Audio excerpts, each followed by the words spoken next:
beaucoup et bienvenue à tous. Donc, je suis avec Vincent Juquel pour parler de cette compétence qu'on doit retrouver au sein des experts et directeurs cybersécurité relatif à justement comment on fait pour être ce leader charismatique. Vincent, quelques mots pour te présenter? Oui, donc je suis Vincent Juquel, j'ai 47 ans et je travaille chez Solocal et je suis directeur cybersécurité du groupe. Ah, super, super. Donc essentiellement on va s'attacher aux compétences personnelles, aux qualités personnelles et c'est vrai qu'on a pas mal de personnes qui dans ce monde évoluent, mais il y a quelques-uns qui sortent du lot, entre guillemets, qui sont capables d'emmener les personnes et de réussir à convaincre son auditoire. D'autres n'y arrivent pas du tout et pour autant ils ont les compétences techniques pour pouvoir, entre guillemets, le faire. Donc ce qui est intéressant, c'est avoir ton ressenti, ton avis. Mais quelles sont en fait ces compétences qu'on doit avoir pour justement arriver à entraîner, à guider les autres dans son sillage? Effectivement, la cybersécurité, c'est un domaine qui est très large. Dans la société, on doit travailler avec différentes personnes, notamment évidemment les équipes techniques, l'informatique, mais aussi plein d'autres domaines, notamment les ressources humaines, l'équipe juridique, l'équipe DPO. Donc on est vraiment, et puis discuter évidemment avec la direction générale pour les sensibiliser aux risques et amener des sujets importants sur des incidents et savoir communiquer. Et donc pour ça, on doit avoir des compétences multiples, on doit avoir des compétences qui nous permettent de travailler avec la direction générale et en même temps avoir le langage nécessaire pour travailler avec les équipes techniques et comprendre les incidents de sécurité, les événements risqués pour l'entreprise, comprendre le business, parce qu'avant tout, on fait de la sécurité pour le business, on ne fait pas de la sécurité pour faire de la sécurité. Non. Et ça, c'est important de le comprendre.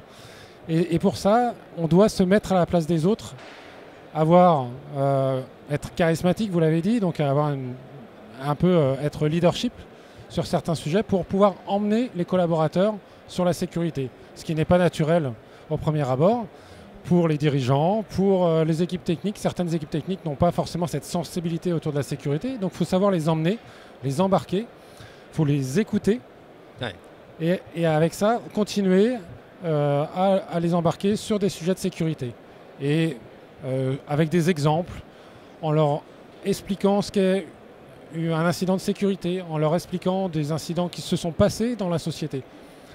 Et ça passe par là, la sensibilisation. La sensibilisation, ce n'est pas juste des quiz auxquels il faut répondre, mais c'est aussi leur parler de la vie concrète d'une entreprise qui se fait attaquer, qui répond, qui se protège, et qu'on est tous acteurs dans la société. Et donc pour ça, voilà, c'est vraiment communiquer largement.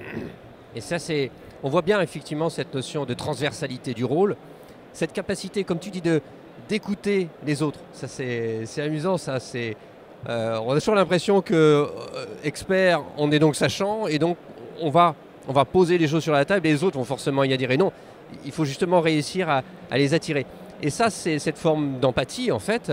C'est cette intelligence émotionnelle qui permet de percevoir les autres. C'est vrai, tu l'as bien dit. Est-ce qu'il y a, à ton avis, aussi des compétences oratoires qui pourraient être bénéfiques dans ce rôle? Oui, il faut s'adapter en fait à son public. Oui. On ne parle pas de la même manière à un comité exécutif, à des opérationnels ou même aux services de communication ou aux services juridiques. Déjà, il faut comprendre les différents termes quand on parle avec les juristes, quand on parle avec la direction générale. Et voilà, il faut adapter son discours. Et tout ça, ça passe par... faut préparer en fait ces entretiens. On ne passe pas au COMEX comme ça. Il faut préparer son passage en COMEX parce que souvent, on a très peu de temps pour discuter avec eux. Ils ont très peu de temps à nous accorder. Et donc, il faut être tout de suite focus sur les points qui les intéressent et sur lesquels on attend une réponse d'eux, on attend un arbitrage.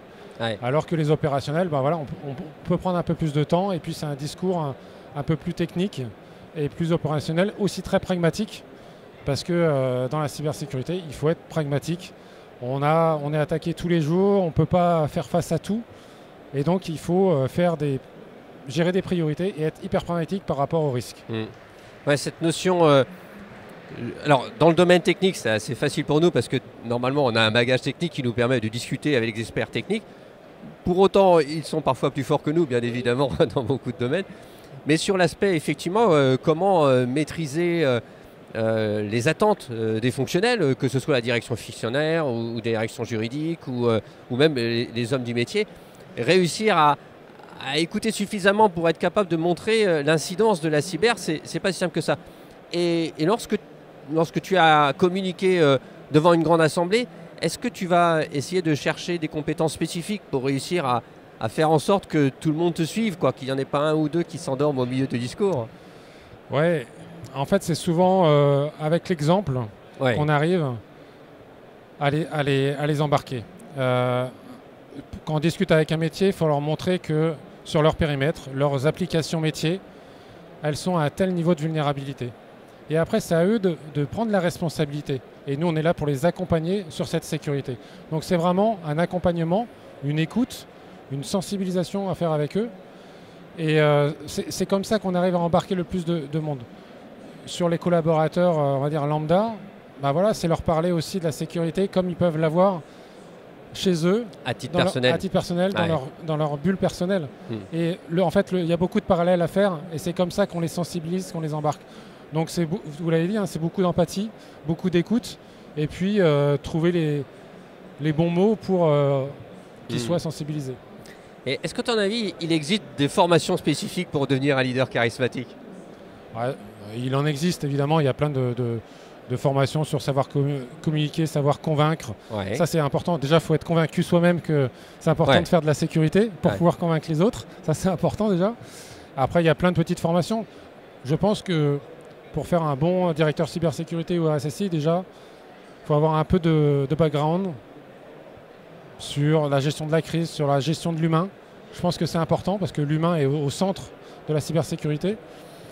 Et puis, c'est aussi, ça ne s'apprend pas forcément, mais c'est de la gestion du stress. On n'en parle pas assez. Ah oui. Parce qu'on doit, à tout moment, on peut faire face à des situations extrêmes. Et il faut savoir garder son sang-froid. Savoir gérer une situation de crise. Et pour ça, il y a du stress à gérer. Et ça ne s'en prend pas forcément. C'est beaucoup d'expérience. Et puis, il faut savoir rassurer les gens. Donc, on est dans une situation de crise. On a plein d'acteurs qui ne sont pas forcément habitués, qui peuvent perdre leurs moyens. Et donc, c'est là où il faut les rassurer et montrer encore une fois son leadership pour embarquer les gens dans la bonne trajectoire, que ce soit dans une crise ou même quand on veut développer sa stratégie, sa roadmap. Donc ça, c'est vraiment important.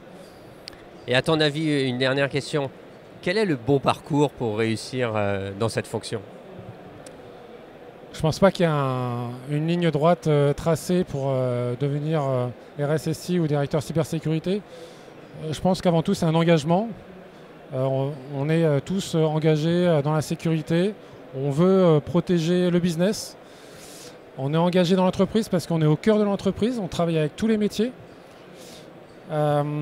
Et est-ce qu'il y a une trajectoire particulière? Moi, je ne pense pas. Je pense que ça se construit au fur et à mesure des années. Je pense qu'il faut avoir un bon background technique, évidemment.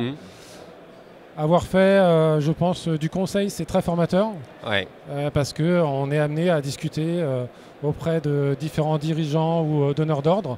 Donc, on se met en fait face à des clients, quelque part. Et puis, il y a une certaine rigueur dans le conseil. Donc, moi, je pense que c'est une bonne école. Et puis au fur et à mesure des années, voilà, on gagne en maturité et on peut gérer différents aspects de la cybersécurité, que ce soit la sensibilisation qui est un gros aspect, l'accompagnement des équipes opérationnelles, parce qu'encore une fois, à ces postes-là, tout seul, on ne peut rien faire. Donc c'est vraiment un travail collaboratif.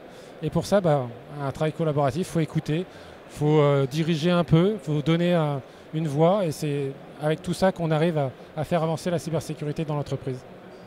Super. Merci beaucoup Vincent. C'était très instructif. Merci. À bientôt.